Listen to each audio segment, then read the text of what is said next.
Use a full-length plank and place it against the wall. No need for any spacers just yet. Next, take another full-length plank and angle it to plank 0. This is row number 1. Continue with another full-length plank after plank 1. Connect the long sides with plank 0 at an angle and drop against 1. Use a hard PVC mallet to lock and secure the outer corner of the short side first. Proceed with a full-length plank 3. Angle in with plank number 2. This ensures perfect alignment.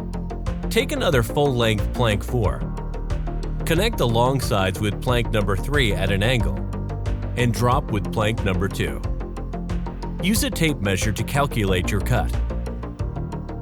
Mark the section that you need to cut with a pencil. Place your framing square along the line you want to cut. Use a cutter knife to cut halfway through your vinyl plank.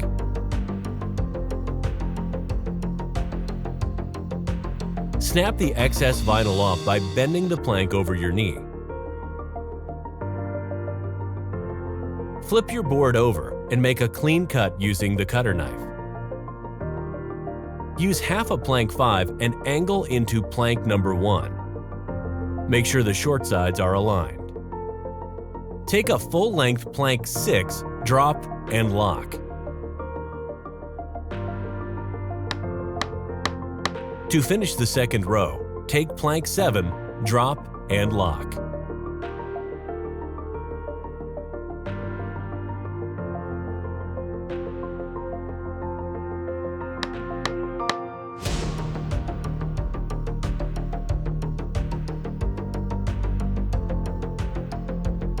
Check for any gaps or height differences.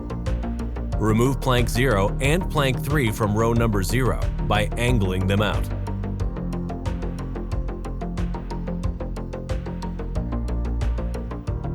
Use spacers to create an expansion space of 5 mm (0.2 inches). Complete installation before removing spacers. Gently slide rows 1 and 2 towards the spacers. From row 3 onwards, installation does not require a specific laying pattern.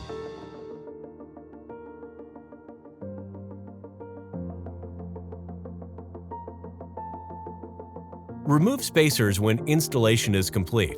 To finish the last row, measure the distance from the wall to the last installed row, -5 mm (0.2 inches). Mark this measurement with a pencil lengthwise on the plank. Use the tongue side of the plank. Use a cutter knife to cut halfway through the plank lengthwise.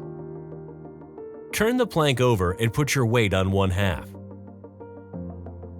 Pull the plank upwards to snap into 2 halves. Continue with the cutter until both halves are free. Angle in the tongue side of the plank lengthwise with your last installed row. Lock the short sides by using the mallet.